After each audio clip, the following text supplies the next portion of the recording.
Every March 8 is designated International Women's Day by the United Nations, and the theme for this year is Inspire Inclusion.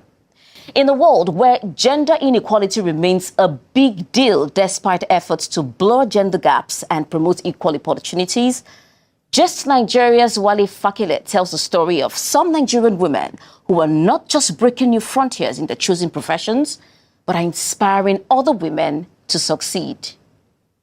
I went to a particular community and they told me that a woman cannot come into their community with trousers. When I was growing up, I didn't realize how much disparity there was in the world, or how much people looked at you with special lenses as a woman. In the world of stereotypes and gender-based barriers, some exceptional women are rising above to make their mark, defying expectations, shattering glass ceilings, paving the way for others. Brave, resolute, and ambitious women inspire inclusion across Nigeria. Because when you push our success story out there, a young woman will be inspired and will want to come in and do more. Gender bias or stereotype, we need to revisit all of those things.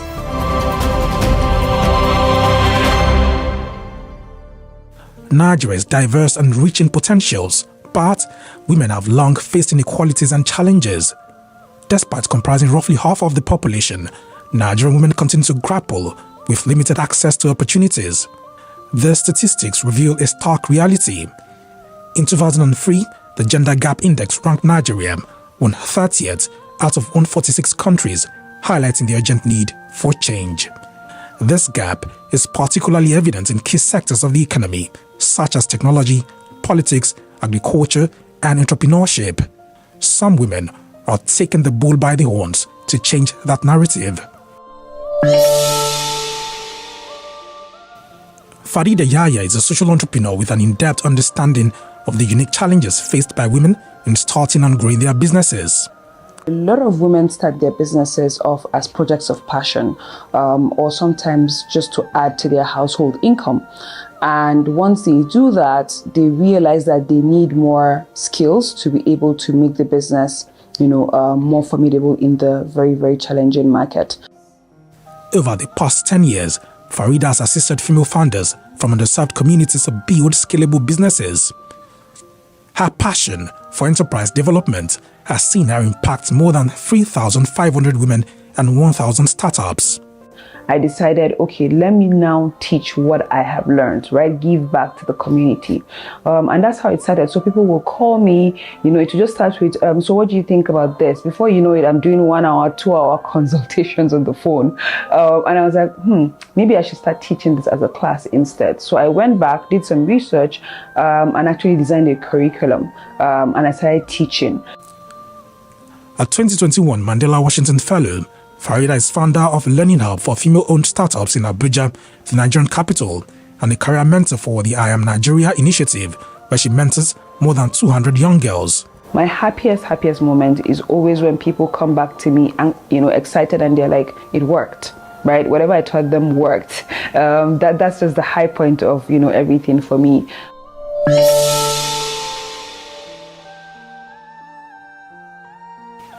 Rita Otu is an advocate for women in agriculture who recognizes the untapped potential of women in this crucial sector.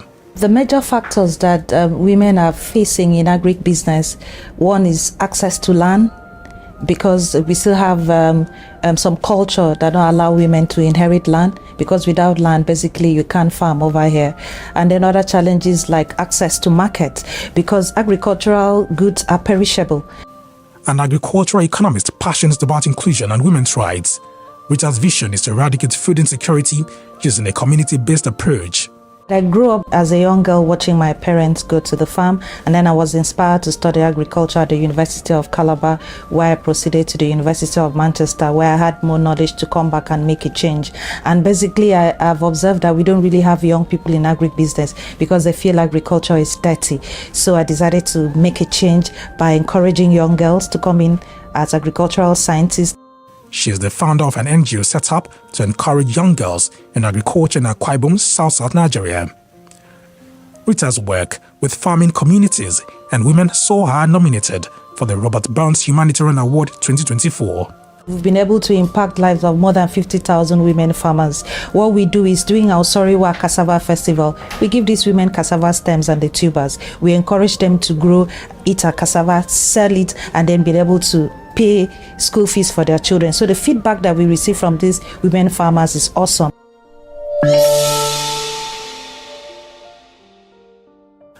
Damilola Ashaleye is a renewable energy entrepreneur with more than 15 years experience, keen on supporting women in STEM. I've seen instances, I've heard people telling their kids, their children, that you are a girl, you can only be a nurse, you can't be a doctor. You are a girl, you can't be a mechanical engineer. These are stories that I've heard, these are stories that I've seen around me. And that means that the problem is not only on top, it is actually from the very, very foundations of homes. She runs an organization that nurtures female leaders in tech in Ibadan, capital of southwestern Nigeria's Oyo State. I also service last mile communities, like rural communities, that we have to go into communities that are as if they are forgotten, and we have to provide energy access to them. I've been in a situation whereby I went to a particular community and they told me that a woman cannot come into their community with trousers. And the community women had to go and look for wrapper for me so I can tie wrapper before I could enter the community. And what I'm coming to do in the community has to do with tech-related things. Damilola is a social innovator, Leap Africa Fellow, and was recognized as an energy transition role model for the year 2020 by the Global Women's Network for Energy Transition. I've been able to directly train over 6,000 girls, which the impact numbers, the ripple effect of that goes to a lot of thousands. And also I've been able to train over 500 women in renewable energy, solar installation, and even help them or assisted them, mentor them to be able to get certifications. 27-year-old Rukayat defied all odds to secure a seat in North Central Kwara State's House of Assembly during the 2023 elections. One of the things that everybody have been saying is this gender bias, because while in some places whereby they are encouraging women in politics, whereby they are mentoring women to get engaged in politics, we still have it otherwise in some places whereby they just have to say no to women. Despite facing skepticism and gender-based challenges, Rukayat's dedication won the hearts of her constituents. Her inspiring victory highlights the importance of diverse perspectives in shaping inclusive governance. My responsibility as a young lady representing other young ladies in my constituency. Well, I'm not only representing them, but I am more like their symbol here. So the best thing I can do for myself and for them, because if we have so many successful young champs in my constituency, this is just a benefit to all of us. Rukayat currently runs a mentorship program across secondary schools in her constituency of Owode Onire. Presently, I finished writing my book, Cracking the Glass Ceiling, and it was a story right from when I declared my intention till the day I won the election. There's so many political strategies that went in. It is inside this book. So majorly this book is for free. International Women's Day is celebrated globally on March 8 as a focal point in the women's rights movement. This year's celebration is themed Inspire Inclusion.